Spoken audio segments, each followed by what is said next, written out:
drives me absolutely mad when I hear the younger people using the N-word all the time. Mm-hmm. And to them, it means nothing. Which means they don't know that these people, the Gullah people, the real Gullah people, what they did, what they went through, they don't realize the name calling. They don't realize the dogs being set upon. They don't on them. They don't realize that they worked in the field, hours and hours, brutalized, and they were called that name. So that name, the N-word, is synonymous with pain. With a lot of pain, you know? And if they realize that, then they wouldn't use it at all.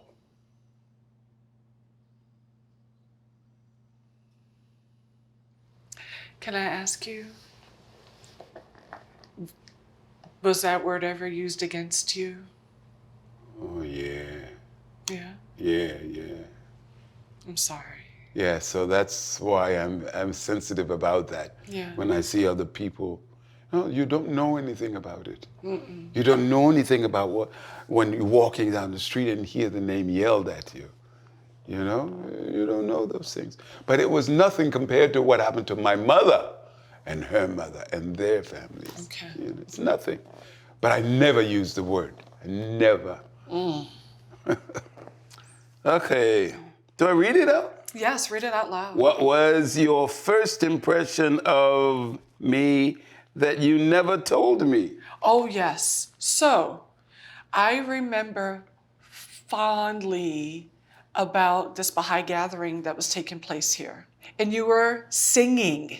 Did you sing in here? Yes, I did. You were standing. Wow. Your voice was so, come and go with me. I don't know if it was come and go with me. No, it was a song. It was song. a song that your father used to sing. Yeah. It's called Tramping. Thank you. And he goes, I'm tramping, trying to make heaven my home. Yes. Tramping. Yeah, tramping, trying to make heaven my home. Yeah. So these are the stories that I've never told you about your voice enveloping, reverberating in this hall for Zell. And then that I carry you every day in my home. You're in my home every day. Wow. Yeah. You know, this place outside there is, I was showing the very place that I had decided that I wanted to become a Baha'i and devote my life to. That you were a Baha'i, because you're probably already a Baha'i before. Well, yeah, I didn't announce it. I said to your sister, actually, she was sitting next to me, and I said to her, I would like to be a Baha'i, because the spirit was so, because even though I was sitting there, it was like someone else was sitting there. Yeah. And I said, I want to be a Baha'i. I've never really told anyone the story. But something said to me. Speaking to spirit. Yeah. And something said to me, you know you want this. Wow. And then that's when I said to her, I want to be a Baha'i. Just yes. Wow. Okay, it's your turn, and I'm trying not to be a crybaby. Yeah, me too, because that's very special. All right, are we ready? I think so. How do you describe our community to those who aren't a part of it? So we have two communities, I feel. We have our Gullah community, St. Helena Island community. Yeah. And then we have our religious Bahá'í Faith community. Right.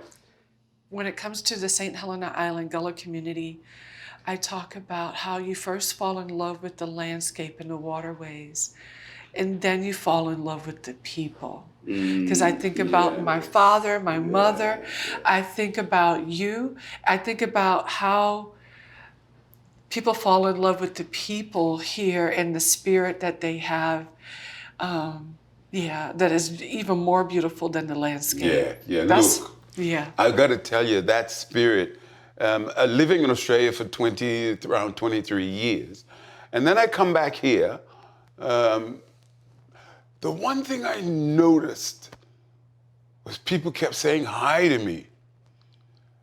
And I kept thinking, why are they saying hi to me? They're saying, hello, Yeah. how are you, brother? How are you? You know, and Yeah. I'm thinking, why are they saying hi to me? Because I'm not used to it. Yeah. In a city-type life, metropolitan life. Yeah. And then I got into it that, look, this is the type of life that you want to live. This is where people say hello. They recognize, they acknowledge you. Your presence. Your presence, yeah. And then I started saying, hi. Yeah. You know, and everyone say, hello, hello. And then I became a part. And I think that is part of Gullah. It is. I think that's it is. Gullah. It is. We recognize that, that someone is a kamya Yeah. or someone is yeah. a benya. A binya. Yes, a benya. And we recognize when someone is not from the community, the kamya. Right. But then we don't want them to feel like a kamya. We want them to feel at home. I think. Yeah. And that hi, hello is that way of us extending that connection. Okay, what do we lose if our community ceases to exist? What do we lose? Our community. We lose everything. We lose love, we lose caring, we lose the sense of family. In the sense that it takes a village to raise a child. Yeah. You know. And I've seen that. We lose all of that. You've seen that in some of the villages, hamlets, the places that you've been. Oh yes, Vanuatu, Solomon Islands, Fiji, yeah. And you've seen the village taking care of and raising the children. I saw that in Sierra Leone. Yeah. And the thing is that you see that here on St. Helena Island. Well, you did. You did. I remember when my father would get crops out of the field, our field, or if we would go on the water in the river to get some fish or whatever. Yeah. We would clean the fish. We would get the crops. We'd bag them up. And then he put us in the way back of the station wagon. You remember the station wagon? I remember that. It was an old station wagon. It was. Yeah. And we'd go in the way back, and also the fish and the crops would be, the harvest. And he'd go around the elders in the community and drop a bag off, knock on the door, drop it off. Wow, yes. Yeah. I Take it because that. they couldn't go in the field no more. And he would take it, and he would take us in tow. He would take us with them. And we get to see that example. And I had that happen for me when my son Julian died. Yes. I was at home, in a way, grieving, and someone had left a basket of tomatoes, cucumber, bell pepper, yam, all of this stuff. And I was like, no note, just thinking about you, just leaving that, just knowing that I may not be able to go out to the grocery store because I just fall apart in the grocery store. And it's just a sense of community that we have. So when we don't have that, all of that is lost, ceases to exist. The love, you said, that caring, kindness. The caring for one another. Yeah. Look, I tell you this. The other day, one of the kids in I call it Scott Village. I don't Scott call Village. it. Yeah. He had done something, and I knew about it. It's kind of families. So I called him on it, and I said, "Come here," and I asked him why he did that. Those basic questions I want to try to get an answer. So maybe I can help in some way to explain. You don't do this. Right. Right. But I ended up by acting like a father, I said, look, you don't do that. And if I see you doing that again, I will go in the bush and get one of those sticks, switched like my mother used to do, and I will whip you with it if you do that again. Oh. So then I felt like King Kong, sort of. I did my part as... To correct, as a part of the village. Yeah, I saw that in Sierra Leone. When we went and came into different villages there, the the children were running around really, really free and happy and getting ready to welcome us as guests into their home. And some of the people that were with me were like, oh, where are their parents? Why are they just running around? I said, all of them are their parents. Yeah, so just taking the whole village to raise the child. You see, also what happened is this kid, and I'm sure like you they recognize actually that someone cared about them. Yeah, to correct. And they like that. Yeah. Oh, okay. I don't like the what would be the punishment. Right. But I like the fact that someone cares about me to say, all right, you do that again. Here is going to be the result of it, the consequences. Yeah, because we have consequences in every choice. Yeah, yes.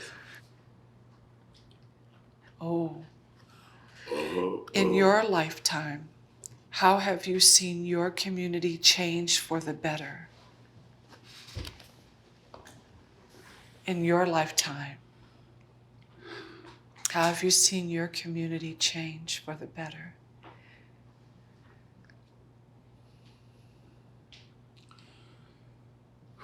I know there's been a lot of changes that have not been. Yeah, and unfortunately, that's what I'm thinking. Yeah, I can feel that. Yeah. I can feel that.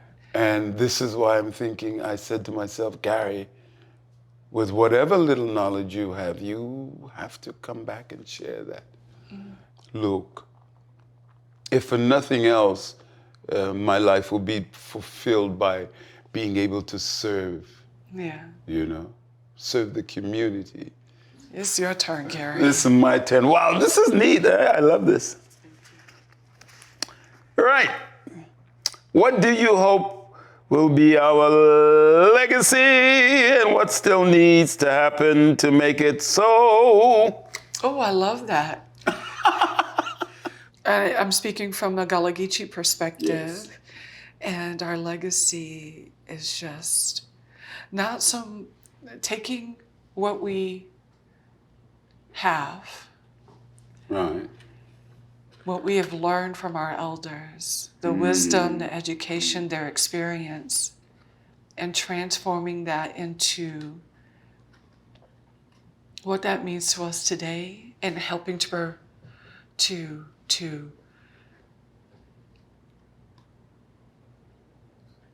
keep it for future generations. Yeah. And then also so that they can transform Gullah Geechee into what it means to them individually. Yeah. Because what Gullah Geechee is to them, to their elders and their grandparents and their ancestors, is not what it looks like for them today. So how is it that they can take some of the wisdom there, that legacy, that history, that experience, having that, holding it, keeping it, having it as a foundation, and using it for their future generations. I agree with you so much, because there's the older folks, the ones who passed on, they had wisdom. They had most definitely. They were here. They're the reason why we're here today. Yeah. They're the survivors of the survivors of the survivors of the survivors. Yes. And who we are today, we're survivors of being captured and put in slave fortresses, and survivors of the half of the people that made it across the Middle Passage. Then the survivors of hundreds of years of enslavement, Reconstruction, civil rights today, and we're trying to hold on today. Why am I in your life? It is the will of Almighty God. I love you, Gary. I love you too. And I'm going to say what I said to my son. I love you in this world and all the worlds to come. Thank you. Thank you very much. And the same here. Much love. Thank you. Wow. Hey there. Thanks so much for watching. If you enjoyed that conversation and want to ask these questions to your own friends, check out the And Friends Edition card game, which you can find at theskindeep.com/shop.